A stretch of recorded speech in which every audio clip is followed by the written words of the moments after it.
Tout de suite au vif du sujet. C'est-à-dire que nous allons, si nous pouvons ouvrir notre Bible dans Proverbe 18, au verset 22, la Bible nous dit que l'homme qui trouve une femme trouve le bonheur. C'est une grâce qu'il obtient de l'Éternel. Amen. Et Nombre 23, au verset 19, nous dit, Dieu n'est point un homme pour mentir, ni fils de l'homme pour se repentir. Ce qu'il a dit ne le fera-t-il pas? Ce qu'il a déclaré ne l'exaucerait-il pas? Amen. Et Hébreux 6, 18 nous dit, il est impossible que Dieu mente. Amen. Alors la question que je me pose, pourquoi nous trouvons des hommes, pourquoi trouvons-nous des hommes qui trouvent une femme et ils ne se sentent pas bien? Il y a des problèmes, de graves problèmes. Parce que c'est pas évident de trouver une femme. Vous me diriez que Dieu n'était pas dans l'affaire, que c'est la femme qui n'est pas bonne, etc. Il y a un proverbe mondain qui dit que quand on veut se débarrasser de son chien, on dit qu'il a la rage. C'est pareil comme ce pasteur qui dit qu'il va peut-être divorcer avec sa femme parce que sa femme est sorcière. Mais la question que je vous pourrais poser à ce pasteur, entre guillemets, parce que quand il prie, on délivre bien les gens de la sorcellerie. Hein? À plus forte raison, priez pour sa femme. Amen. Hein? Vous avez compris, chers auditeurs, chères auditrices, que je veux parler du rôle et de la place de l'homme dans le couple. Amen. Ce bonheur que vous avez trouvé, messieurs, il va falloir le cultiver. Il veut dire l'arroser, tailler, mettre des tuteurs, canchaises encore. Euh, si ça penche, vous voyez, mettre un tuteur. C'est du boulot, c'est du travail. Jérémie 48, 10 nous dit, maudit soit celui qui fait avec négligence l'œuvre de Dieu. Amen. Pourquoi dans, pourquoi dans le livre de Proverbes, Dieu dit à l'homme qui trouve une femme, trouve le bonheur? Pas la femme, parce que cela peut se dire, hein, la femme qui trouve un homme, etc. etc. Euh, femme qui trouve on peut dire ça aussi. Ce n'est pas ça c'est pas si évident que cela. La Bible ne le dit pas, alors restons à ce qui est écrit. Amen. Parce que on peut dire qu'une femme peut trouver un homme, alors que c'est un homme qui va la taper, qui va la battre. Hein?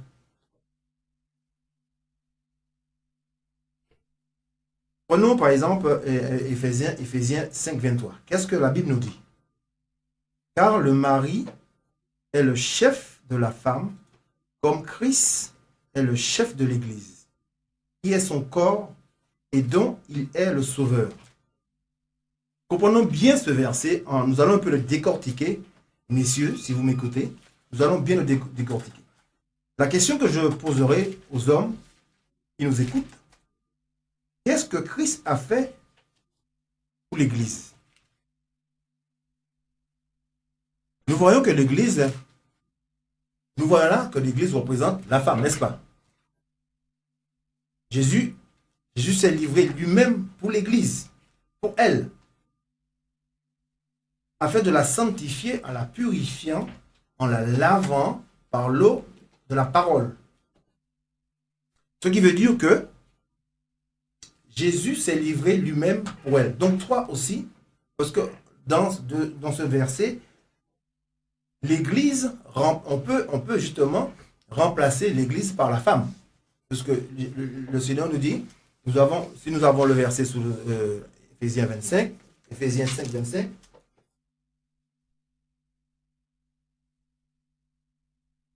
Alléluia. C'est lui-même pour elle, de la sanctifier en la purifiant et en la lavant de la parole, de faire paraître devant lui cette église glorieuse, sans mérite, ni rien de semblable, mais sainte et irréprochable. Amen. Donc nous allons un peu décortiquer le verset 23. Car je relis, car le mari est le chef de la femme, comme Christ est le chef de l'Église et qui est son corps. Amen. Donc, si Dieu nous met, comment dire, Jésus-Christ nous met carrément l'homme à sa place, en fin de compte, vis-à-vis de l'Église.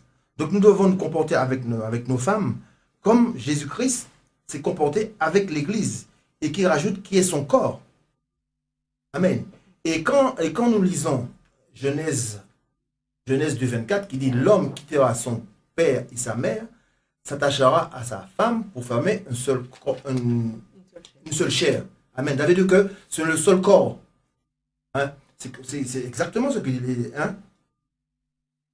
Comme Christ est le chef de l'Église et qui est son corps. Alléluia. Ta femme, c'est ton corps. Amen. Et si nous lisons le verset 29, et le verset 28 et le verset 29, il dit, c'est ainsi que le mari doit aimer leur femme comme leur propre corps.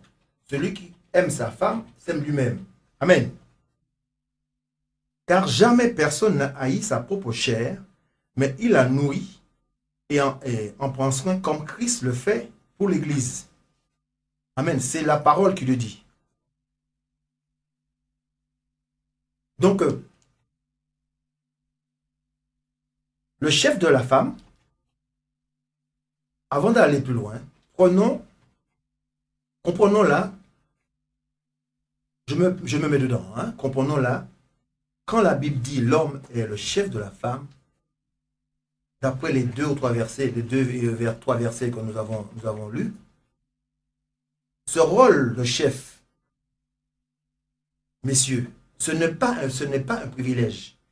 Mais si on comprend bien, c'est plutôt une responsabilité et une grande. Amen. Jésus dira dans Matthieu 20, verset 28, je ne suis pas venu pour être servi, mais pour servir. Amen. Nous voulons être les imitateurs de Christ, n'est-ce pas? Dans le couple chrétien, les 2 personnes doivent faire tout. Qui veut dire, il n'y a pas de tâche réservée à la femme, de tâche réservée à l'homme. Hein? Parce qu'on est égaux spirituellement devant Dieu. Galates 3 au verset 28 dit, il n'y a plus ni juif, ni grec, il n'y a plus ni esclave, ni libre, il n'y a plus ni homme, ni femme, car tous vous êtes un en Jésus-Christ. Amen. Mais bien sûr, c'est-à-dire que bon, si dans votre couple, effectivement, si madame cuisine mieux que monsieur, c'est pas la peine de se faire empoisonner par monsieur. Laissons madame cuisiner. Mais monsieur doit quand même savoir cuisiner. Parce que si sa femme est malade, si madame est malade, l'épouse est malade plutôt, et il y a les enfants à s'occuper, à tout. Donc, le mari doit justement plus avoir cette capacité de... Parce que souvent, hein, on voit les hommes qui délaissent, qui laissent toute cette partie réservée, comme si c'était réservé à la femme. Amen. Ils fassent tout pour faciliter le couple. Vous savez, c'est à nous que Dieu a donné cet homme.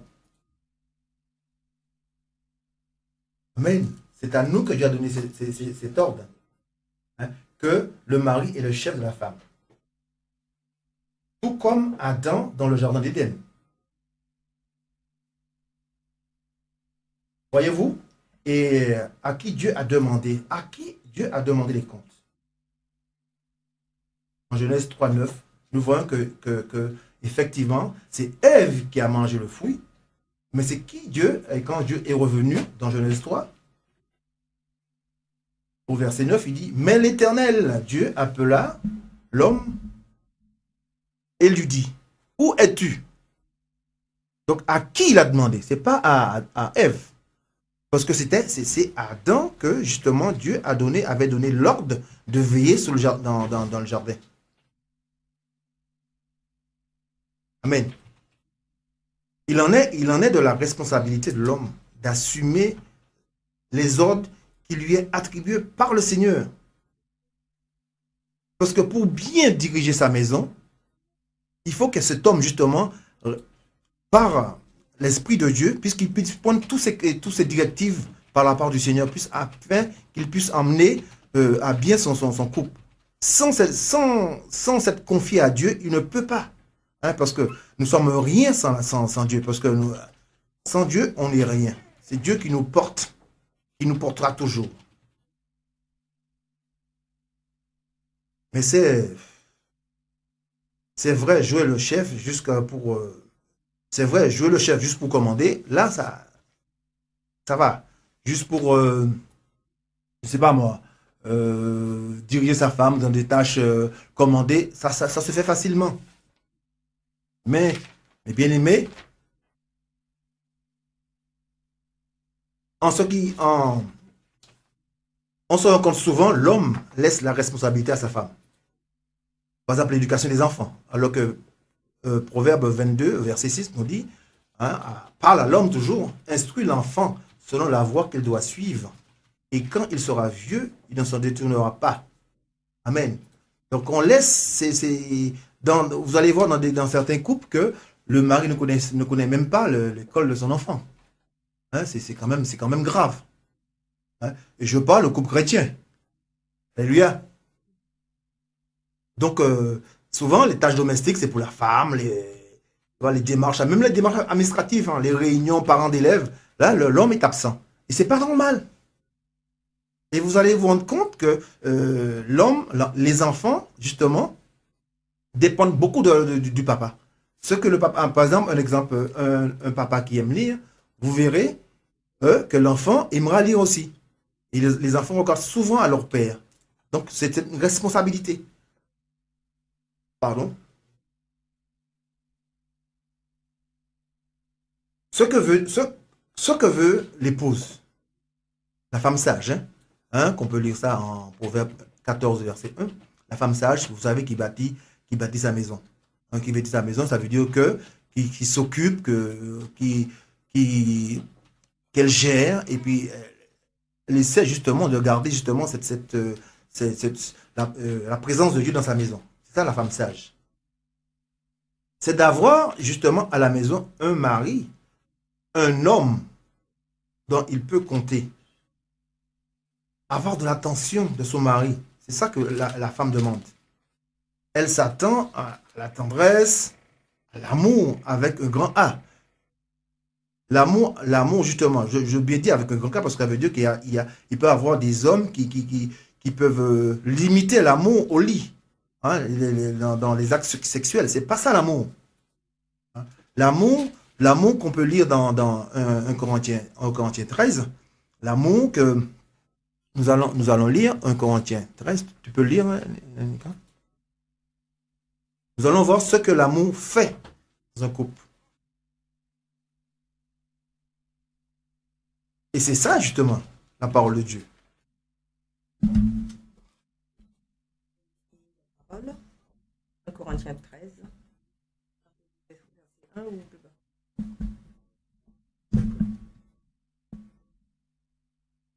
L'amour est, verset 4. L'amour est patient, il est plein de bonté. L'amour n'est point envieux. L'amour ne se vante point. Il ne s'enfle point d'orgueil. Il ne fait rien de malhonnête. Il ne cherche point son intérêt. Il ne s'irrite point. Il ne soupçonne point le mal. Il ne se réjouit point de l'injustice, mais il se réjouit de la vérité. Il excuse tout. Il croit tout. Il espère tout. Il supporte tout. L'amour ne périt jamais. Amen. Vous vous rendez compte que pour donner l'amour, il faut déjà avoir l'amour. Et ce que Dieu dit à l'homme, comme nous avons lu le Éphésiens 5, au verset 25, qui dit, Marie, aimez vos femmes, comme Christ a aimé l'Église, et s'est livré lui-même pour elle. Donc, ce que Dieu demande à l'homme, c'est d'aimer sa femme. Et on va se rendre compte que aimer, ça veut dire c'est de poser des actes. On ne peut pas dire dans la bouche, j'aime, je t'aime, et puis il n'y a rien qui se fait. Hein? Dire à quelqu'un, je t'aime, et puis en même temps, tu la tapes. Je ne vois pas le rapport. Hein? Donc, c'est ça la parole de Dieu. Et Dieu le demande à tous les hommes. Dieu demande à tous les hommes, à nous les hommes. Amen. Vous n'êtes pas, effectivement, de lui offrir, vous n'êtes pas exempt de lui offrir des cadeaux, l'emmener au restaurant, parce que je suppose que pendant vos fiançailles, vous le ferez. Pourquoi pas pendant le mariage, hein? Parce que pendant votre vie de couple. Amen. Et vous le font des cadeaux, n'est-ce pas?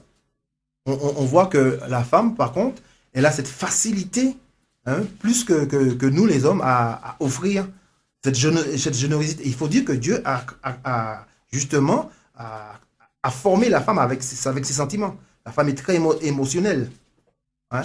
Des fois, bien sûr, ça nous trompe, des fois, nous les hommes. Mais la femme, elle est telle qu'elle est. C'est comme ça Dieu l'a ainsi faite. Amen.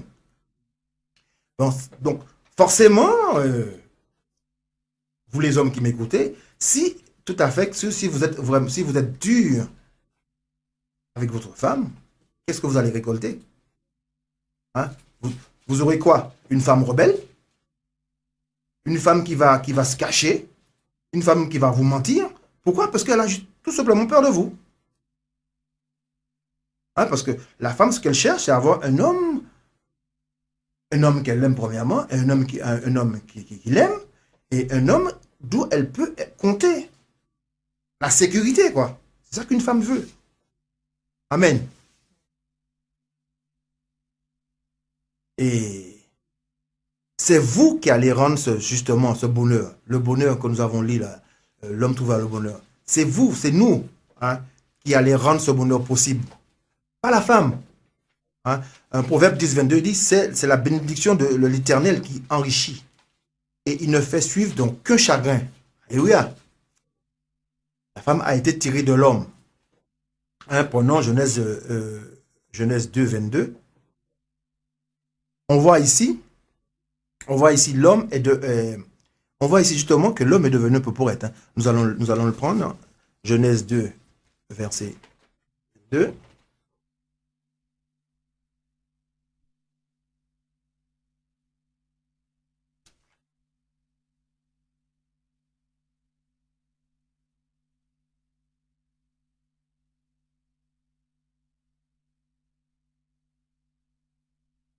Alléluia.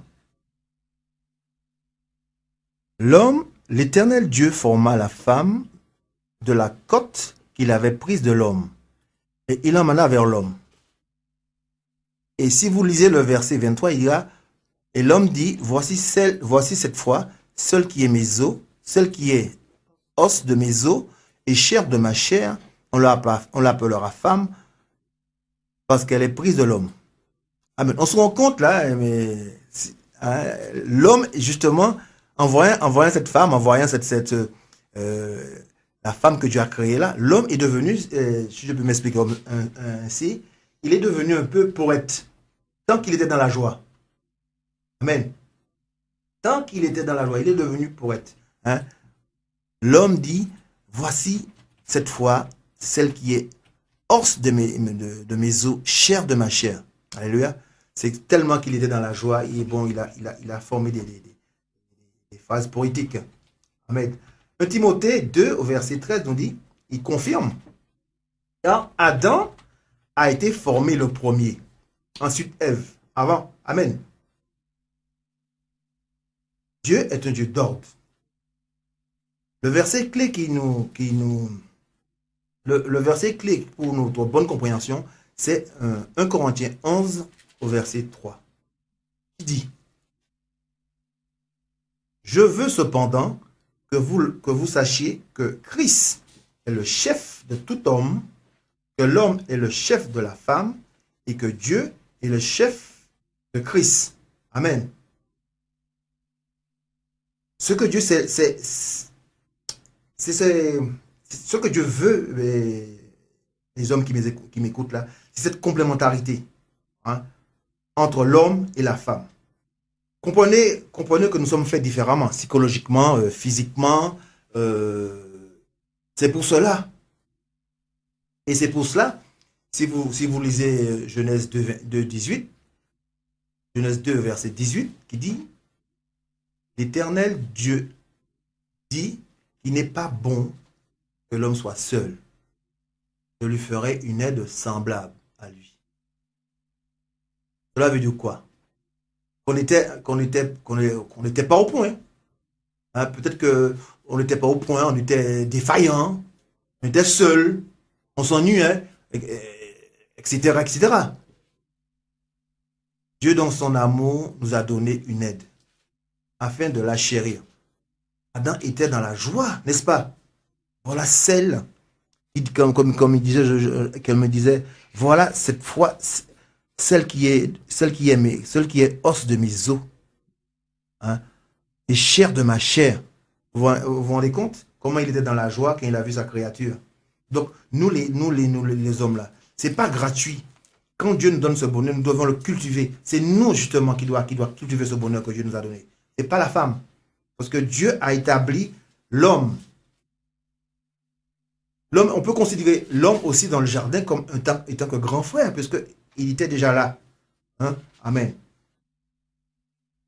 Je veux le relire, je veux cependant que vous sachiez que Christ est le chef de tout homme, que l'homme est le chef de la femme, et que Dieu est le chef est le chef de Christ. Amen. Alléluia.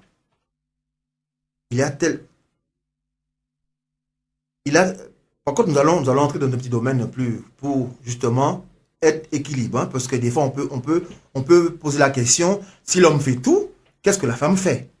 Hein? Il faut être équilibré. Hein? Parce que là, on voit là que Adam a tellement chéri Ève qu'il a baissé sa garde. Baisser sa garde, ça veut dire qu'il a baissé dans la prière. La garde là représente la prière. Manque de vigilance. Et nous voyons qu'il a laissé justement sa femme parler à n'importe qui. En l'occurrence, le serpent qui est le diable. Amen. Et nous savons ce qui s'est passé, hein, au niveau de la désobéissance. Nous les hommes, il faut veiller. Il faut veiller, vraiment, il faut veiller. Il faut veiller et prier. Prier sans cesse, hein, comme nous dit 1 Thessaloniciens 5, verset 17. Car c'est nous les garants de notre famille, nous les hommes. Pour cela, tenons ferme dans le Seigneur. Alléluia.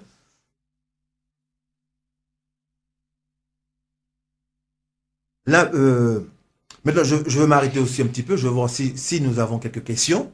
Hein? Non, ça va? Benoît, tu n'as pas une question. Toi qui es un homme, est-ce que tu penses que ça va? Tu n'es pas trop choqué? Non, personnellement, je suis pas choqué, puisque je pense que Dieu a établi la femme, il a établi l'homme aussi. Enfin, l'homme est après la femme, mais que chacun doit avoir sa place dans la famille. Et c'est vrai que, comme on l'a déjà dit, la femme ne doit pas être soumise uniquement pour les mauvaises choses. L'homme a sa part aussi à faire. Il faut aussi s'occuper, que l'homme aussi s'occupe de ses enfants par rapport à son éducation, à leur éducation. Il faut écouter la parole du père aussi par rapport aux enfants. Et puis, je pense que cela fait un tout.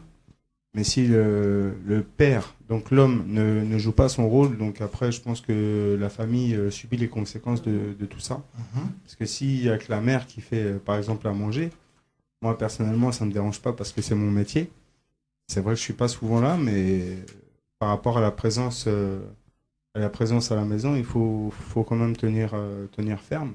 C'est pas évident, mais et tenir ferme selon la parole du Seigneur, ne pas divaguer, ne pas changer les Écritures.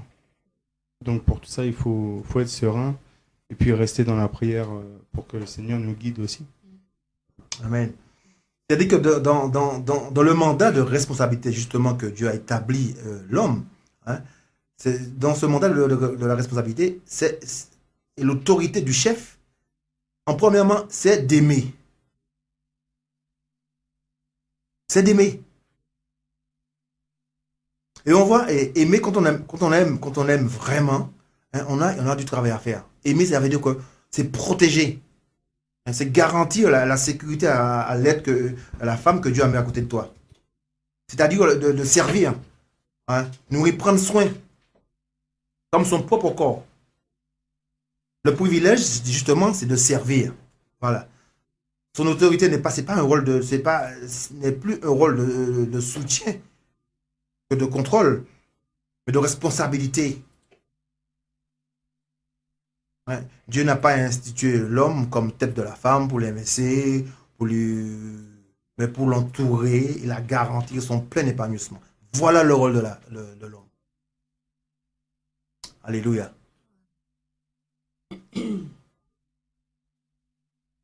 Tu as quelque chose à rajouter, ma soeur Nicole, là? Non. J'ai pas. Comment tu te sens justement par rapport à la position de l'homme quand je te pose la question à toi. Quand tu as un homme dans la maison comme ça, tu vois que cet homme, justement, euh, il fait exactement ce que Dieu lui demande. Tu vois, il est très spirituel. Il pense en toi. Il te donne, en fin de compte, dans la mesure de son possible, ce que tu désires. Hein? Quelle est ta position à ce moment-là? Je suis épanouie. Ouais. Je pense que la femme, elle est épanouie quand elle a ce genre de situation. Quand elle vit ce genre de situation, elle ne peut qu'être épanouie. C'est tout à fait normal. Il ne faut pas non plus être trop exigeant et puis vouloir tout sans rien donner en échange.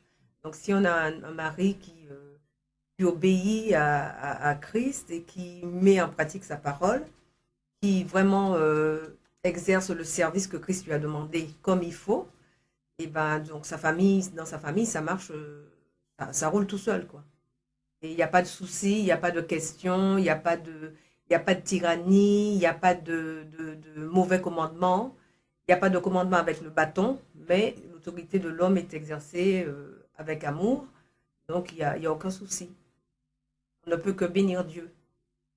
Et on prie que dans tous les couples, ça se passe comme ça. Parce qu'on sait que la plupart du temps, il y a énormément de couples où ça ne va pas du tout, où l'homme ne fait pas vraiment le travail pour lequel Dieu l'a mis dans un foyer. Il ne prend pas vraiment ses responsabilités et on voit que, en fait, il manque quelque chose parce que l'homme, il ne tient pas son rôle. Donc, on prie pour que dans tous les couples, en fait, on arrive à se comprendre, que les deux protagonistes arrivent à se mettre d'accord et arrivent à marcher selon la parole de Dieu. Comme ça rejaillit sur les enfants. Et comme ça, c'est vrai que avec des enfants, on aura toujours des problèmes ou des petits problèmes, des grands problèmes. On dit souvent dans le monde de petit enfant, petit problème, grands enfants, gros problème. Mais je suis sûre que lorsque les enfants voient que les parents, ils s'attachent à la parole de Dieu et qu'ils exercent vraiment leur autorité dans l'amour, il n'y a pas de rébellion, en fait. Il y a plutôt de l'amour, il y a plutôt de l'harmonie. Et c'est ça qui est important dans une famille. Une famille Unie. Unie. Voilà, c'est ça que je veux. Là, on a une question. Justement, je voulais parler de la routine. Alors, je vais la lire. Il y a beaucoup de couples qui se plaignent que parfois la routine s'est installée. Cela peut parfois être dangereux pour le couple. Que peut faire l'homme dans son rôle pour pouvoir y remédier? Et si la femme a quelque chose à faire aussi, que doit-elle faire? En fait, c'est vrai qu'on aimerait aussi que les hommes, certains hommes, parce que ça les concerne tous, qui puissent nous passer quelques petits messages en nous disant, par exemple, comment ils font pour justement bannir la routine, l'habitude, en fait, l'ennui dans le couple. Je suis sûre qu'il y a énormément d'hommes qui savent comment réagir face à ce genre de problème. Est-ce que par exemple, ils décident de s'accorder un jour ou une soirée dans le mois ou par semaine pour justement reconquérir sa partenaire, ou comment il fait? Est-ce qu'il lui donne des petits cadeaux? Est-ce qu'il a des petites attentions? Est-ce qu'il y a un petit restaurant de temps en temps? Donc, on aimerait bien que les hommes puissent nous donner leurs idées un peu, parce que c'est vrai qu'il y a beaucoup de couples où l'ennui s'est installé et c'est pas très facile en fait. Je pense aussi qu'il faut un dialogue. Il faut vous aménager un temps dans un couple, vous aménager un temps pour parler de vous. Pas parler des enfants, pas parler de l'assemblée, mais parler de vous. Prendre un temps. Même tous les soirs, il faut prendre un temps pour dialoguer. Il ne faut pas laisser l'ennui s'établir. La routine, justement, ça tue le couple. Hein? Je suis habitué à boire dans ma tasse et l'exil comme ça. L'habitude, non. Ça peut faire partie aussi des coutumes. Il faut bannir tout cela. Il faut essayer de guérir. Comme je disais tout à l'heure, la femme sage bâtit sa maison. Ça veut dire qu'elle organise tout. Elle organise le plan de ce travail afin qu'il y a la joie qui demeure dans la maison. Il y a le bonheur. Il y a la paix surtout. Donc, et surtout comment dirais-je, s'appuyer sur la parole de Dieu. S'appuyer, c'est ça le plus important. Amen. Par exemple, qu'est-ce que je voulais la réussite, par exemple, du couple là, est basée justement sur la connaissance biblique. Tout à l'heure, nous avons lu Éphésiens 5, du verset 21 à 23, jusqu'à même à la fin. On pouvant lire aussi 1 Pierre 1 à 2. Que demande Dieu dans le mariage?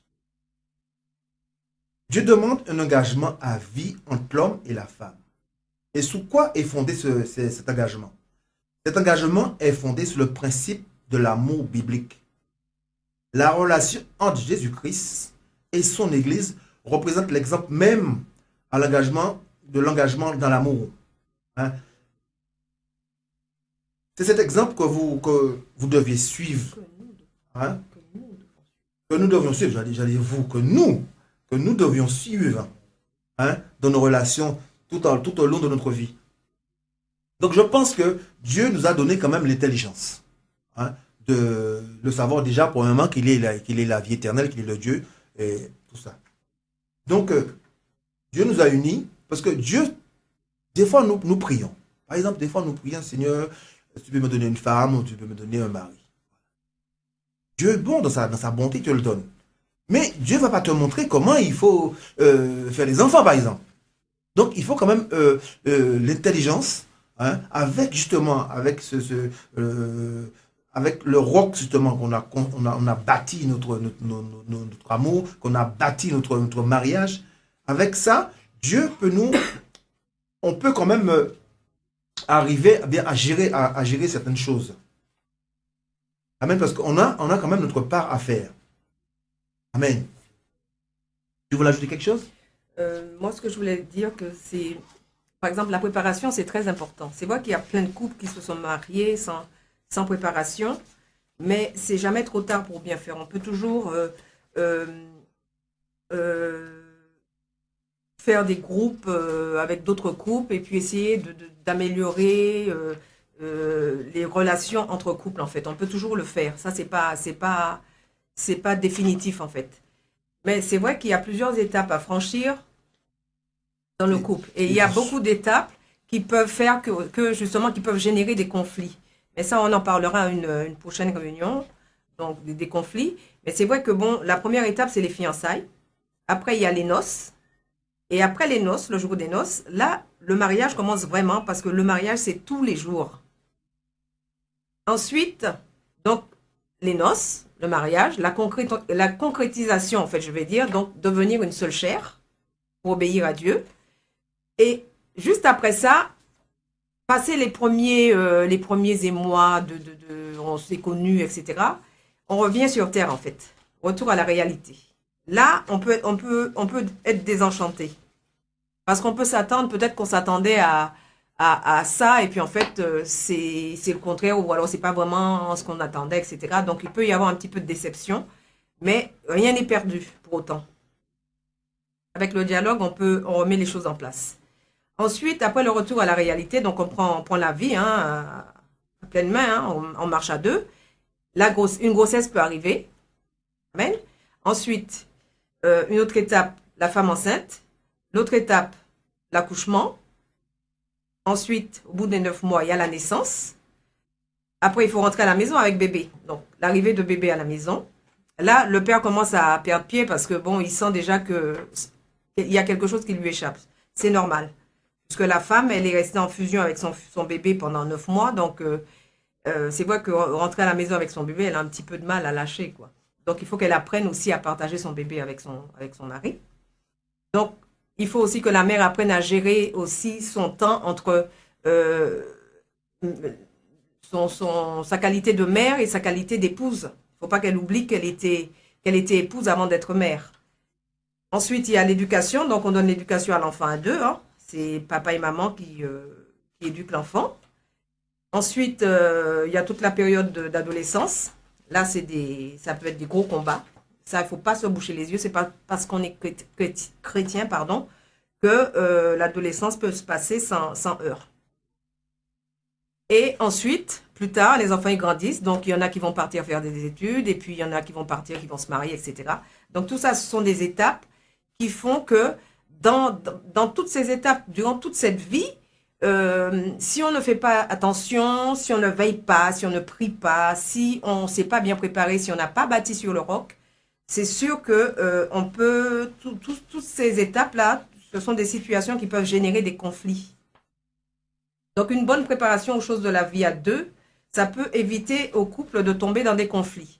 Et même si le couple s'est marié sans préparation, justement, le fait d'avoir comment je vais dire, des veillées de couple ou des réunions de couple, ça permet aussi de parler, ça permet de faire des ateliers où les femmes peuvent échanger entre elles, les hommes aussi entre eux, et après on peut justement se réunir à nouveau pour parler un peu de tout ce qui s'est dit, tout ce que les attentes des femmes, les attentes des hommes, etc. Donc il faut aussi que je vais parler aux fiancés, que les fiancés ne fassent pas semblant d'adhérer aux réunions en fait, parce que des fois ils peuvent venir en disant oh j'y vais parce qu'on m'a dit d'y aller, mais il faut qu'ils sachent que il y a des choses qui sont pour lui, que Dieu lui destine au cours de ces réunions, au cours de ces formations. Donc il ne faut pas non plus qu'il fasse semblant que ce soit la fiancée ou le fiancé. Il y en a qui le font. Et après, quand ils rentrent dans le mariage, là, ils disent, bon, là, je crois qu'on a loupé quelque chose, on a loupé ça, on a loupé ça. Donc, il faut vraiment être clair aussi avec le Seigneur et ne pas venir faire semblant, en fait. La vie de couple demande de sérieuses facultés d'adaptation à l'un comme à l'autre. C'est pas seulement à l'homme, mais c'est aussi bien à l'homme et à la femme. La Bible nous dit, deux valent mieux qu'un. Donc, si les deux sont bien préparés, normalement, le Seigneur, il a plané les sentiers. Il ne faut pas avoir peur de crier à Dieu, de l'invoquer. L'invoquer, c'est l'appeler à haute voix, en fait. L'invoquer, il nous répond. Donc, il ne faut pas rester non plus dans nos soucis. Si on a loupé un épisode, on ne veut pas aller demander de l'aide, etc. Il ne faut surtout pas rester sur des échecs. Il faut essayer de partager, justement. Pas raconter à tout le monde sa vie de couple ou tout ça, mais le faire avec parcimonie, mais essayer de prendre ce qui est bon. Parce qu'on a toujours besoin de l'autre, en fait. Et puis, la Bible nous dit aussi que la corde à trois fils ne seront jamais. Donc, toujours compter sur Dieu et il nous bénira. En fait, c'est tout ce que je voulais ajouter par rapport au rôle de l'homme. Je pense que... Sur la question qu'elle a posée, la sœur là, qui dit que peut faire l'homme dans son rôle pour pouvoir y remédier. Et si la femme a quelque chose à faire, aussi, que doit-elle faire? Les deux sont concernés. Les deux sont concernés. C'est pour ça, justement, je le disais tout à l'heure, il faut, premièrement, dialoguer, parler ensemble. Dans un couple, il ne doit pas avoir de secret entre monsieur et madame. C'est vrai que, comme je disais tout à l'heure, Dieu est un Dieu d'ordre. Il a établi l'homme, chef de la femme, mais c'est tout à fait spirituel. Parce que si on regarde bien ce rôle-là, ce rôle de chef-là, je me répète, c'est pas un privilège, c'est un travail. C'est un travail que je demande à l'homme. Donc là, une fois marié dans la maison, il va avoir le mari, la dame. Ça veut dire qu'il va avoir le mari qui peut représenter en quelque sorte le président et la femme qui va représenter en quelque sorte la vice-présidente. Donc, il y a consultation. Hein? Vous voulez acheter un meuble, vous allez vous consulter. Hein? Vous n'allez pas, tu ne vas pas quand même aller acheter un meuble et puis tu arrives avec un meuble rouge à la maison alors que ton mari ou ta femme déteste le rouge. Donc, il faut toujours une concertation. Hein? Parce que là, la question est, si la femme a quelque chose à faire, hein, aussi, quand doit-elle faire? Si la femme a quelque chose à faire, elle doit en parler à son mari. Tout, c'est dans le dialogue. Tout est dans le dialogue. On ne demande pas la permission à son mari, on ne demande pas la permission à sa femme. C'est qu'on dialogue pour avoir la même vision. Dans un couple, il faut avoir la même vision. Parce que s'il y a un qui regarde à gauche et l'autre à droite, je ne pense pas que ça pourrait marcher. Donc tout dans le dialogue. Tout est dans le dialogue. En fait, par rapport à la question, ce qu'elle dit, c'est que peut faire l'homme dans son rôle pour remédier à la routine, en fait. Et si la femme a quelque chose à faire pour remédier à la routine, aussi, que doit-elle faire? Donc, je pense qu'à la lumière de la parole, on peut toujours trouver moyen de communication, moyen de dialoguer pour pouvoir, d'un commun accord, partir sur de nouvelles bases. C'est-à-dire, on n'est pas obligé non plus de rester toujours à la maison. On peut partir en vacances, on peut partir en week-end, on peut aller au restaurant, on peut changer d'air. Des fois, on part juste, je sais pas, visiter des frères qui sont on va dire à Tours ou à Bordeaux. Et on part juste 2 jours, samedi, dimanche, et c'est comme si on était parti plus d'une semaine. Donc, il faut pas hésiter non plus à visiter ses frères et sœurs qui sont partout dans la France. Et il faut pas hésiter à sortir, parce que les chrétiens ont le droit de sortir, les chrétiens, ils ont le droit d'aller au restaurant. Donc, il faut pas non plus dire que parce qu'on est chrétien, on est résigné et qu'on passe son temps à la maison et que c'est toujours le même train-train quotidien. Le train-train quotidien, c'est vrai que ça tue l'amour. Donc, je crois que chacun a sa part à faire pour que l'ennui ne prenne pas le dessus dans le couple. Que nous, 1 Corinthiens 7, verset 3, dit que le mari rende à sa femme ce qu'il lui doit et que la femme agisse de même envers son mari. La femme n'a pas autorité sous son propre corps, mais c'est le mari. Et pareillement, le mari n'a pas autorité sur son propre corps, c'est la femme. Amen. C'est ça. Parce que moi, je lisais, il y avait une citation d'un certain Hippolyte Taine, où il disait on s'étudie 3 semaines, on se dispute 3 ans, on se tolère 30 ans, et les enfants recommencent. Moi, je crois que... Non, j'ai loupé une phrase. On s'étudie 3 semaines, on s'aime 3 mois, on se dispute 3 ans, on se tolère 30 ans, et les enfants recommencent. Donc, je trouve que c'est vraiment... ça, c'est un ministère de résignation. C'est pas ça que Dieu veut. Parce que la Bible nous dit réjouissez-vous toujours. Donc ça fait un peu peur lorsqu'on lit ce genre de choses.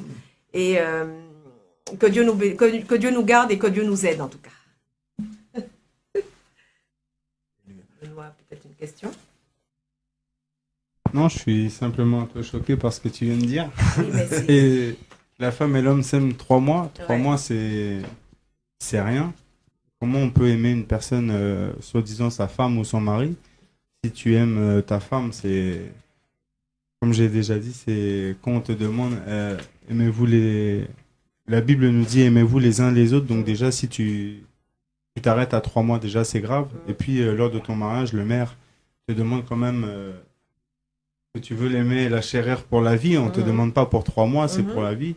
Jusqu'à la mort vous sépare. Donc, sauf si le Seigneur t'enlève au bout de 3 mois. Mais si tu n'aimes que ta femme ou ton mari que 3 mois, moi personnellement, je trouve ça un peu abusé. Ben là, on pourrait dire que c'est pour les gens qui n'ont pas Christ.